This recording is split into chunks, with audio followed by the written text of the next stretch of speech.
coming again. Coming in glory, the Lamb that was slain. Jesus is coming again.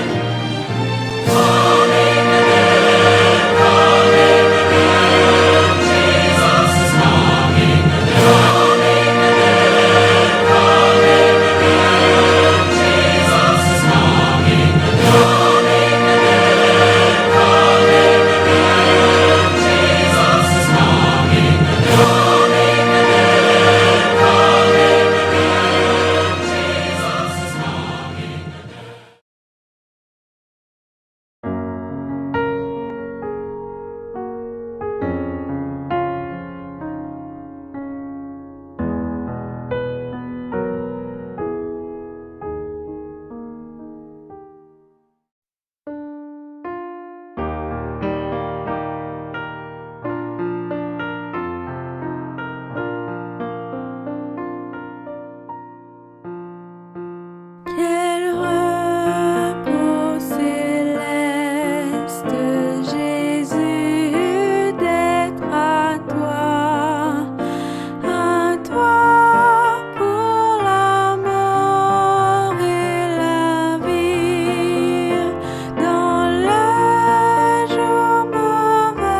Bonjour, j'espère que tu vas bien.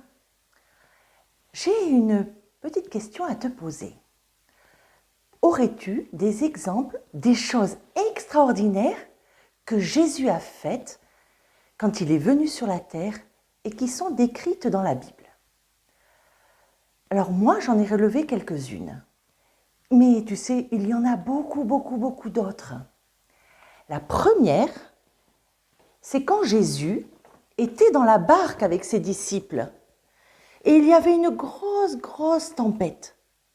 Sais-tu ce que Jésus a fait? Il a calmé la tempête. La deuxième chose extraordinaire qu'il a faite et que j'ai relevée, c'est quand Jésus a nourri 5000 hommes, sans compter les femmes et les enfants, avec seulement 5 pains et 2 poissons. Et la troisième chose, c'est quand Jésus a guéri un homme qui était aveugle de naissance.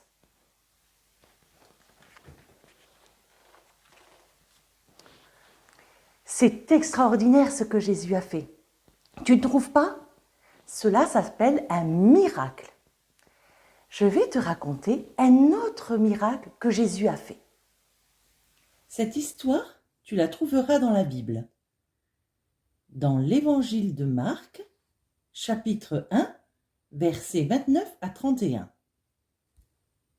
Jésus est avec ses disciples, Jacques, Jean. Ils vont à la maison de Pierre. Mais voilà, la belle-mère de Pierre est malade. Elle est couchée et a une forte fièvre. Dès que Jésus entre dans la maison, on se dépêche de parler d'elle à Jésus. Alors, à ton avis, que fait Jésus? Je te laisse réfléchir. Ah, j'ai l'impression que tu as deviné. Il n'est pas resté indifférent. Il s'approche d'elle, lui prend la main, et à l'instant même, la fièvre la quitte. Puis, elle se lève immédiatement et les serre. En écoutant cette histoire, tu peux dire « Oui, mais ça s'est passé il y a longtemps, il y a plus de 2000 ans, mais qu'aujourd'hui, Jésus ne peut plus rien faire. » Mais la Bible dit que Jésus est le même hier, aujourd'hui et éternellement. Alors, qu'est-ce que ça veut dire? Ça veut dire que Jésus n'a pas changé, que ce qu'il a fait il y a plus de 2000 ans, il le fait encore aujourd'hui. Dis-moi, est-ce que Jésus a rejeté les personnes qui sont venues vers lui pour lui exposer le problème de la belle-mère de Pierre? Non, au contraire, Jésus les a écoutés attentivement. Tu peux aussi te poser cette question. Comment je peux parler à Jésus? Lui exposer toutes mes difficultés, tous mes soucis? Tout simplement, tu peux t'approcher de lui par la prière. Même quand la situation où tu te trouves te semble impossible, sans solution, avec Jésus, il y a toujours un espoir. Jésus peut t'apporter la paix et t'aider à traverser et surmonter tes épreuves. N'hésite pas à lui exposer ton problème, ta situation, ta difficulté. Il entend tout ce qui s'approche de lui avec un cœur sincère.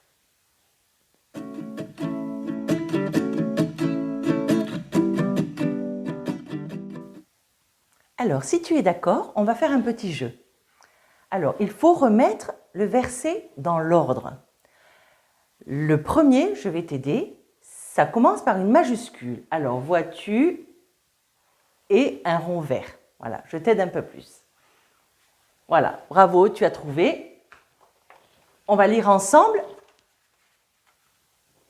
Ce qui. Alors, le deuxième, il faut retrouver le nuage. Je te laisse chercher. Bravo, tu as trouvé. Et impossible. Alors retiens bien, parce qu'après on va le lire sans le regarder. Ce qui est impossible, alors le suivant, bravo, aux hommes. On le dit ensemble? Ce qui est impossible aux hommes. Alors là, il faut retrouver le soleil, bravo. Est possible, on le lit ensemble? Ce qui est impossible aux hommes est possible, oui, à Dieu. Et ce verset est écrit dans Luc, chapitre 18, verset 27. Alors, on va le lire ensemble. Tu es d'accord?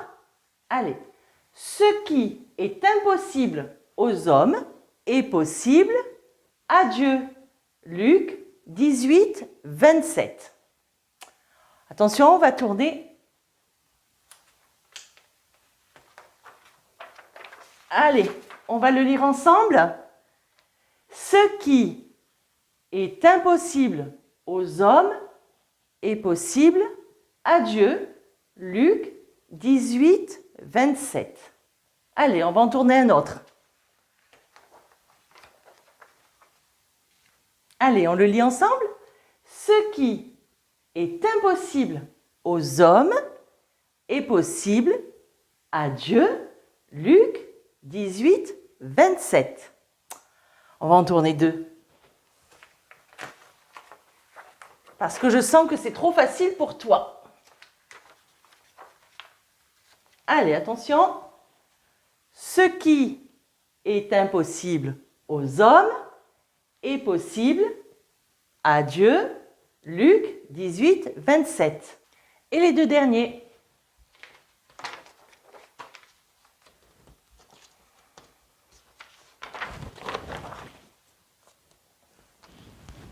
On le lit ensemble? Ce qui est impossible aux hommes est possible à Dieu.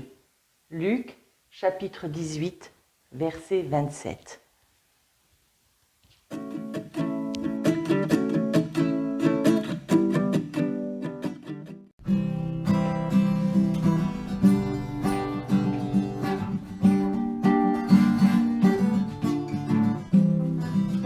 Tout est possible, tout est possible, tout est possible à celui qui croit. Tout est possible, tout est possible, tout est possible à celui qui croit. Si tu crois, tu verras la gloire de Dieu. Si tu crois, tu verras la gloire de Dieu. Tout est possible, tout est possible, tout est possible à celui qui croit. Tout est possible, tout est possible, tout est possible à celui qui croit. Si tu crois, tu verras la gloire de Dieu. Si tu crois, tu verras la gloire de Dieu.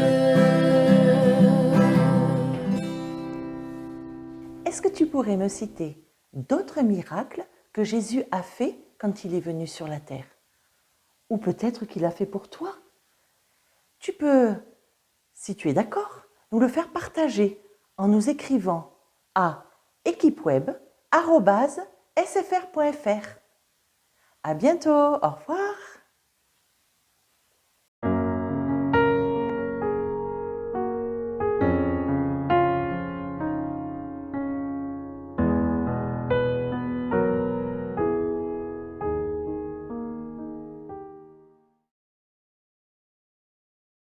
J'ai soif de ta présence, divin viens, chef de ma foi. Dans ma faiblesse immense, que ferais-je sans toi? Chaque jour, à chaque heure, j'ai besoin de toi. Viens, Jésus, et demeure auprès de moi. Pendant les jours d'orage, d'obscurité, d'effroi, quand faiblit mon courage, que ferais-je sans toi? Chaque jour, à chaque heure, j'ai besoin de toi. Viens, Jésus, et demeure auprès de moi. Oh Jésus, ta présence, c'est la vie et la paix. La paix dans la souffrance et la vie à jamais. Chaque jour, à chaque heure, j'ai besoin de toi. Viens, Jésus, et demeure auprès de moi.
Je chanterai, Seigneur, tes œuvres magnifiques,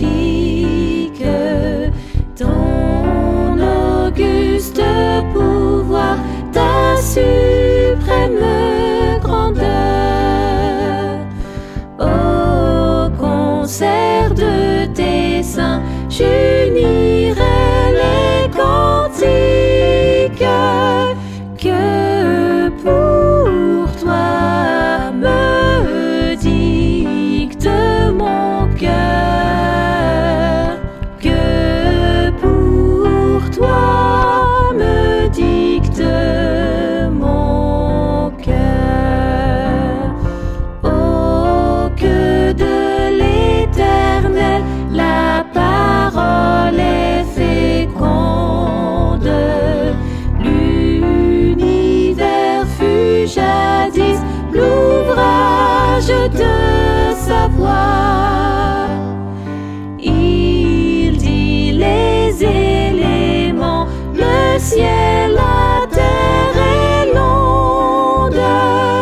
Du néant sortent à la fois.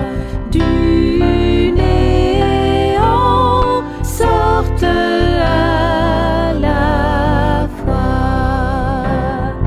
Le monde passera, ce superbe édifice. Un jour s'ébranlera jusqu'en ses fondements.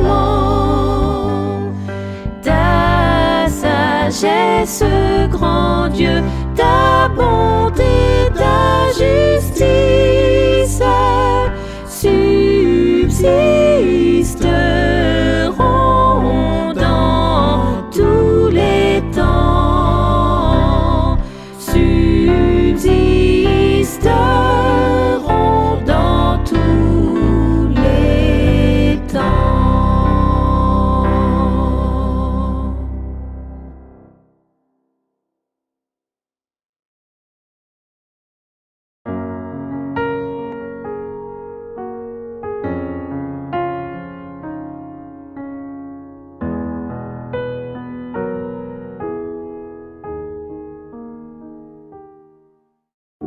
Éternel Dieu, de Père d'amour, te disons merci, Éternel, pour ton souffle de vie renouvelé en nous en ce jour. Merci pour la semaine qui s'est passée sous ton regard. Merci, Seigneur, pour les bénédictions dont nous avons été les heureux bénéficiaires et bénéficiaires. Veuille, Père notre Dieu, nous pardonner de nos fautes, nos manquements. Pardonne-nous, Seigneur, de nos oublis. Pardonne-nous, Seigneur, pour nos égarements. Verse en nous le sang de Jésus qui a coulé sur la croix pour le pardon de nos péchés, afin que nous puissions paraître plus blancs que neige à tes yeux, et que nos prières, nos louanges et nos supplications puissent te parvenir comme des parfums de bonne odeur. Accorde à chacun de tes enfants ici présents ton Saint-Esprit, ta sagesse et ton intelligence, le discernement du bien et du mal. Guide-nous par ton Esprit Saint.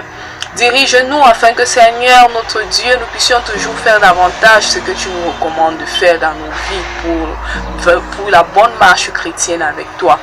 À présent, Éternel, nous allons écouter ta parole dans le cadre de l'émission Espérance et Vie.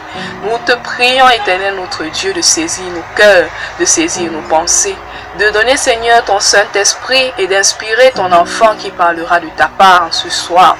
Nous voulons, Seigneur, notre Dieu, que ton L'Esprit Saint nous dirige et dirige aussi ton enfant afin que nous puissions, Seigneur, acquérir cette parole comme une bonne nouvelle et la mettre en pratique dans nos vies.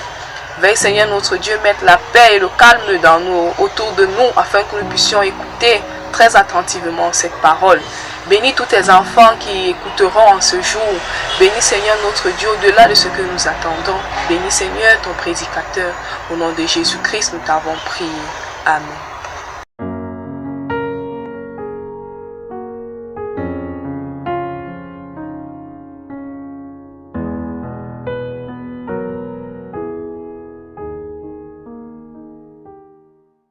Yesu mu lokozi wange lelo nze uoweka omusaayi gw'omunno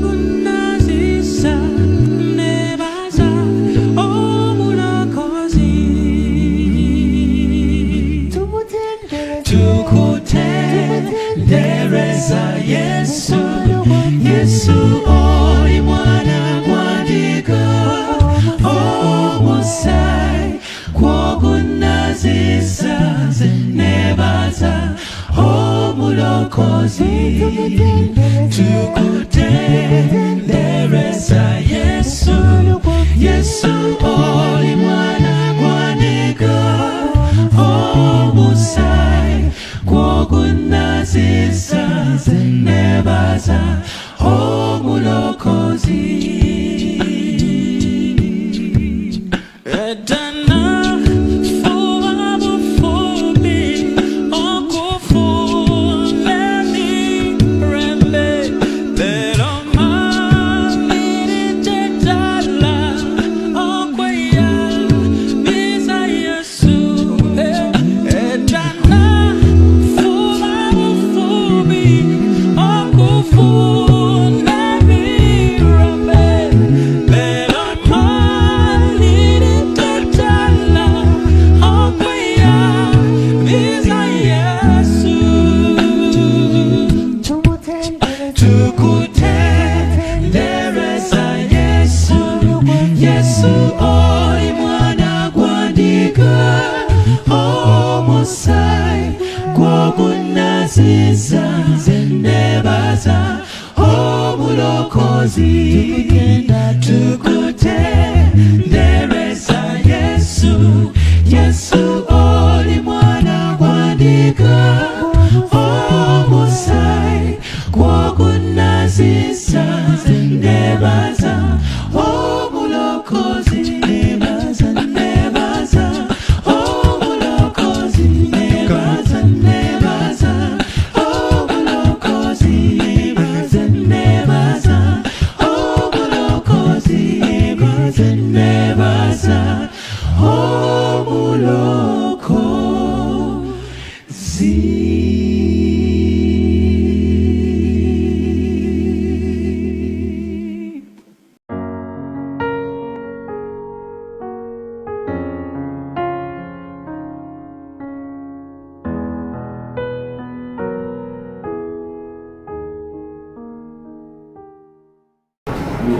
Bienvenue, chers frères, chères sœurs, amis auditeurs de cette chaîne. Nous avons le plaisir de partager la parole de Dieu aujourd'hui. Pour ceux qui aiment les titres des sermons, mon titre est intitulé « Mets en l'Éternel ta confiance et il agira ». Peuple de Dieu, nous allons prier. Éternel notre Dieu, nous te bénissons pour ce moment, de nous accompagner et permettre, Seigneur, que la parole qui sera prononcée puisse toucher des milliers de personnes. Que cette parole puisse ramener à toi les brebis perdues, au nom de Jésus. Amen. Mets en l'Éternel ta confiance et il agira. Nous sommes, n'est-ce pas, dans 2 Chroniques, le chapitre 20. C'est une histoire que nous allons partager et que nous allons, n'est-ce pas, savourer. Mais avant d'entrer dans l'histoire proprement dite, la chronique est un ouvrage qui relate des faits historiques en suivant l'ordre de leur déroulement. Vous savez, il est important que quand vous entrez dans un livre de la Bible, que vous puissiez connaître le contexte. Et quand nous connaissons déjà, n'est-ce pas, qu'une chronique relate des faits, nous comprenons effectivement que nous sommes dans une histoire, nous sommes dans un passé, nous sommes dans quelque chose qui va nous enseigner. Et selon certains historiens biblistes ou exégètes, on dit d'Esdras qu'il est l'auteur des chroniques, bien que ça fasse débat. Et la date de rédaction est de 450, va de 450 à 420 avant Jésus-Christ. Alors il faut dire que le livre, n'est-ce pas, de 2 Chroniques se réfère au royaume, n'est-ce pas, du sud. Avec Juda, le peuple, n'est-ce pas, d'Israël. Juda avec pour capitale Jérusalem. Il faut dire que c'est après la mort, n'est-ce pas, du roi Salomon, quand vous lisez dans 1 roi, le chapitre 11, le verset 9 à 12, alors que Salomon, n'est-ce pas, était devenu une prostituée spirituelle, nous pouvons le dire. C'était détourné de Dieu en suivant les idoles. Alors l'Éternel avait dit que ce peuple sera divisé.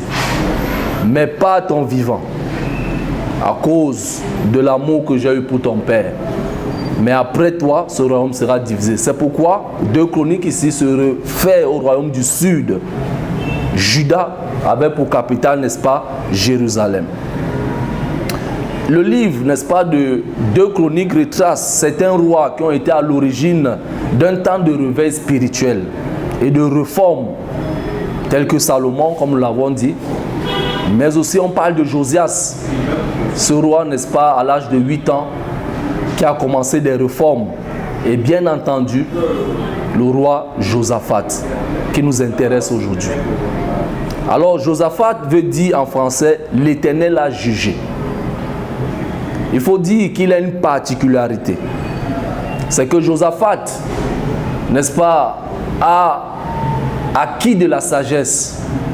Parce qu'il a commencé à régner avec son père Asa, le roi Asa, qui était devenu malade. Et il a appris aux côtés de son père.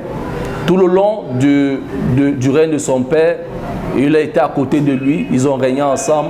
Il a acquis de la sagesse, il a acquis, n'est-ce pas, de l'expérience. Alors, mes chers frères, mes chers amis, chers auditeurs et amis de cette belle chaîne, cette histoire, n'est-ce pas, est si merveilleuse. C'est une histoire puissante, riche en leçons spirituelles. C'est vrai, nous n'allons pas nous étendre sur toutes les leçons spirituelles dont regorge cette histoire, mais nous allons prendre quelques-unes des leçons qui vont nous aider.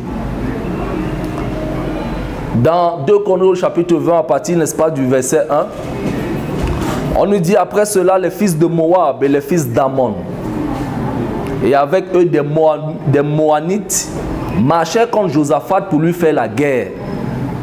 On vient en informer Josaphat en disant: une multitude nombreuse s'avance contre toi depuis l'autre côté de la mer, depuis la Syrie, et ils sont à Hatsaton Tamar, qui est en Guédi. Et au verset 3, on dit: dans sa frayeur, Josaphat va faire quelque chose d'exceptionnel. Donc, alors que le roi Josaphat poursuit sa réforme, n'est-ce pas, spirituelle au sein de Juda, son peuple, en les enseignant la parole de Dieu, en les conduisant, n'est-ce pas, vers le chemin, on vient dire au roi Josaphat qu'il y a des Moabites et des Ammonites qui viennent pour faire la guerre à Juda. Et on dit le roi dans sa frayeur. Chers amis, avant, n'est-ce pas, de continuer l'histoire, on peut se poser la question: qui sont les Moabites, qui sont les Ammonites? Très important. Quand vous lisez Genèse 19, le verset 37 à 38, parce que la Bible répond, la Bible nous dit que c'est un peuple issu du péché, de l'inceste entre Lot et ses filles. La fille aînée va coucher avec son père, elle va donner naissance à un enfant qu'on appelle Moab, dont les Moabites. Et la fille cadette va faire aussi, n'est-ce pas, va coucher avec son père Lot, elle va donner un autre enfant, Ben-Ami, donc le peuple des Ammonites.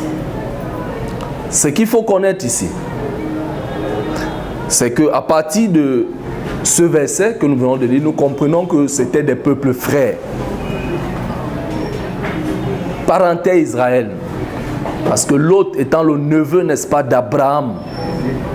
Mais qu'est-ce qui va se passer pour qu'il y ait guerre entre frères? Vous savez, les guerres les plus terribles, c'est les guerres entre frères. Mais nous allons voir dans la Bible que même Dieu va donner l'ordre à Juda, au peuple d'Israël, de ne pas attaquer, n'est-ce pas, les Ammonites. Dans Deutéronome, au chapitre 2, le verset 9, il est dit, l'Éternel dit: n'attaque pas les Moab, n'attaque pas Moab, et ne t'engage pas dans un combat avec lui, car je ne te donnerai rien à posséder dans son pays. C'est aux enfants de Lot que j'ai donné Ur propriété. Donc même Dieu ici dit aux enfants d'Israël de ne pas attaquer, n'est-ce pas, les Moabites, parce que ce sont des frères. Mais qu'est-ce qui va se passer? Que Josaphat avec son peuple, qu'on vient de le dire, que ceux-là qui considèrent des frères aujourd'hui viennent les attaquer. Alors la réponse est simple. Si nous partons dans Deutéronome, le chapitre 23, le verset 3 à 6, la Bible une fois de plus répond. Deutéronome 23, 3 à 6. L'Éternel dit: l'Ammonite et le Moabite n'entreront point dans l'assemblée de l'Éternel, même à la 10e génération et à perpétuité. Parce qu'ils ne sont pas venus au-devant de vous avec du pain et de l'eau sur le chemin lors de votre sortie d'Égypte. Et parce qu'ils ont fait venir contre toi tout à prix d'argent Balaam, fils de Béor et de Pétor en Mésopotamie, pour qu'ils te maudissent. Mais l'Éternel ton Dieu n'a point voulu écouter Balaam, et l'Éternel ton Dieu a changé pour toi la malédiction en bénédiction, parce que tu es aimé de l'Éternel ton Dieu. Tu n'auras souci ni de leur prospérité, ni de leur bien-être, tant que tu vivras à perpétuité. Chers amis, nous comprenons donc le pourquoi il y a eu guerre. Alors qu'Israël sort d'Égypte, après 430 ans d'esclavage, leurs frères, censés venir donner de l'eau, sont plutôt allés prendre Balaam pour venir maudire leurs frères qui ont souffert. Mon frère, ma soeur, mon ami, toi qui me regardes, combien de fois nous avons fait du tort à quelqu'un qui nous aimait? Au lieu de lui donner du pain et de l'eau, nous l'avons plutôt servi de la pierre, et une pierre ardente. Au lieu de l'aider à progresser, nous avons plutôt mis des pièges sur son chemin. Au lieu de l'aider à venir à Dieu, nous l'avons orienté vers des mauvais chemins, du satanisme, aller vers des marabouts, aller vendre leur âme à cause de la richesse. Combien de fois nous avons fait du tort à notre prochain? Cette histoire nous interpelle. Les Ammonites, les Moabites n'ont pas aimé leurs frères. Ils ont voulu maudire leurs frères. Mais sachez que si vous êtes fidèles avec l'Éternel, toute arme forgée contre vous, l'Éternel forgera ça en bénédiction. Si un ennemi, toute personne qui forge des plans sataniques contre vous, n'oubliez pas que l'Éternel dressera cette table dont parle le psaume 23 en face de vos adversaires. Chers amis et auditeurs, dans sa frayeur au verset 3, dans sa frayeur, la Bible nous dit que Josaphat n'est pas allé chercher de réconfort dans sa famille alors qu'il était roi. Il pouvait appeler les devins, il pouvait appeler toutes ces personnes, les astrologues et autres. Mais dans sa frayeur, Josaphat se disposa à chercher l'Éternel. Il se disposa parce qu'il sait qu'il lève les yeux vers les montagnes. D'où viendra le secours? Le secours vient de l'Éternel, celui qui a fait les cieux et la terre. David dira: l'Éternel mon berger, tu es mon refuge, mon appui. Josaphat se disposa à chercher l'Éternel. Combien de fois tu as des situations difficiles, mais tu as abandonné le bras puissant de l'Éternel? Tourne les regards à Dieu et tu verras combien il t'aime. Ce qui peut être impossible à l'homme, cela est possible à notre Dieu. Josaphat, c'est la voie qu'il a montrée au peuple. Et la verset dit, il publia un jeûne pour tout Juda. Et tout Juda a suivi son roi. Oh, vous qui êtes dans des églises, vous qui ne voulez pas écouter la voix de vos leaders, vous qui êtes des rebelles dans l'église, vous qui avez des titres fonciers dans l'église, sachez que la gêne vous attend. Tout le peuple a suivi Le leader, quand je parle du leader, je parle du vrai leader. Je ne parle pas des pasteurs mercenaires. Au lieu de servir le peuple, eux, ils se servent du peuple pour arriver à leur fin.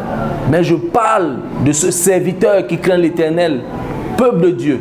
Suivez la voie des serviteurs. Il y a encore des serviteurs de Dieu. Il y a encore des pasteurs dignes. Il y a encore des hommes de Dieu.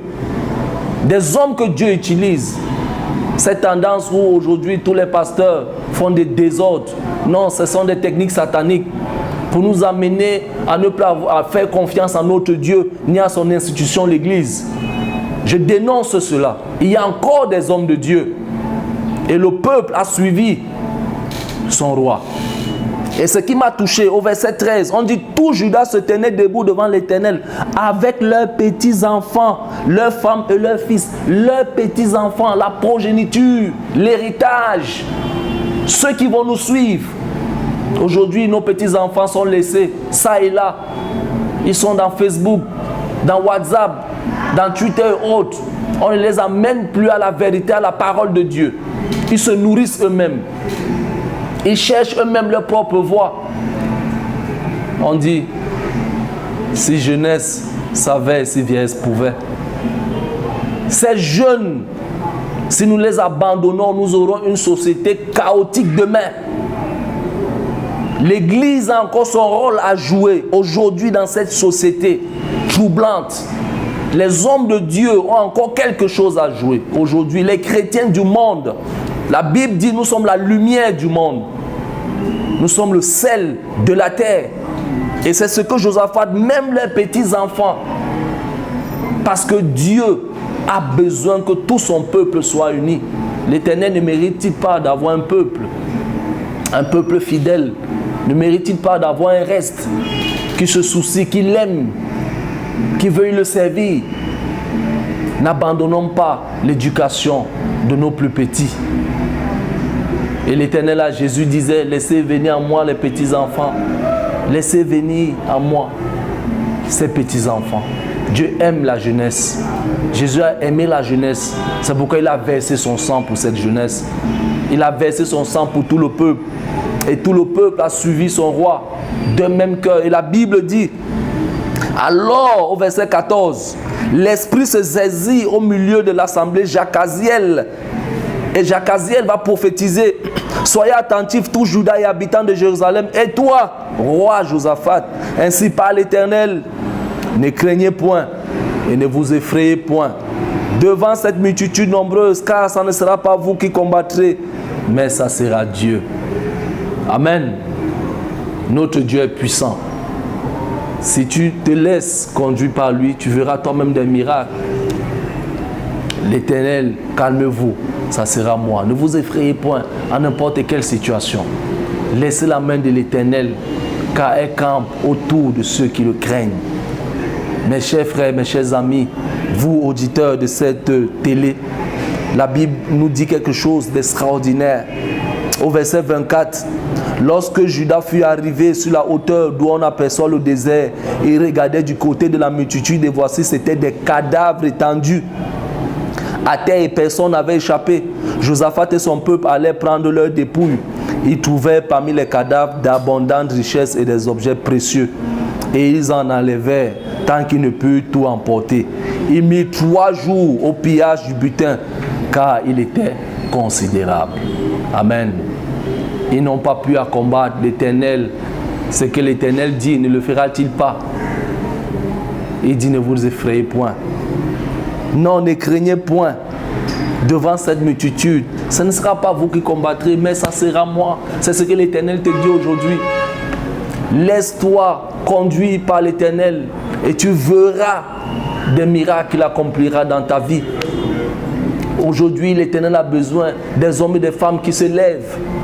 Des hommes et des femmes qui disent que notre Sauveur est encore vivant. Des hommes et des femmes qui expérimentent jour le jour leur vie chrétienne. Quand ils sont arrivés au lieu du combat, mes chers amis, c'était des cadavres. La main de l'Éternel était déjà passée. Et il y a quelque chose qui m'a attiré encore. Après cette victoire, on nous dit qu'ils ont eu 3 jours. Ah, quand l'Éternel commence à bénir, il bénit extrêmement. 3 jours de pillage de butin. Vous savez ce que ça signifie? Je ne veux pas entrer dans le chiffre 3, qui est tellement symbolique pour nous les chrétiens.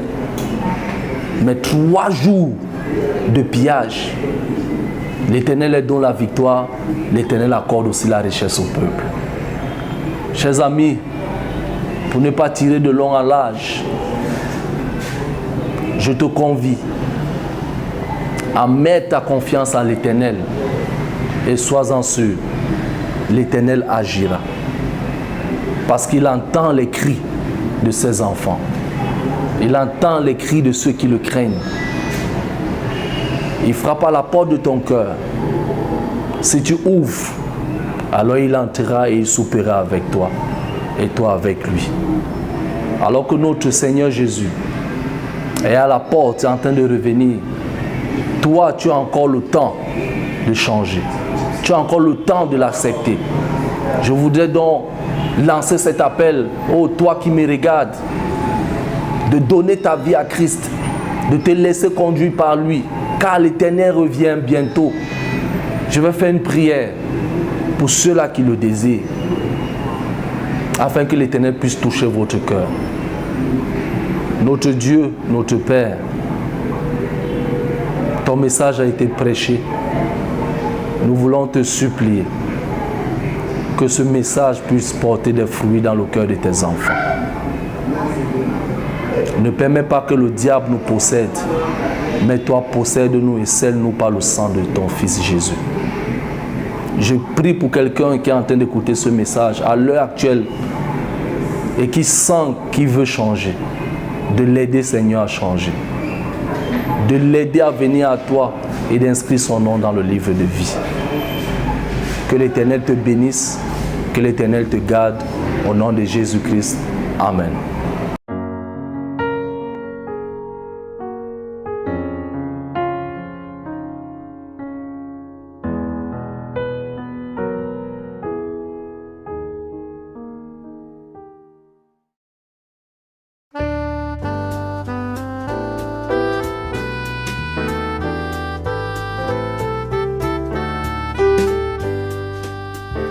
Bénissons de par nos cantiques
is gone.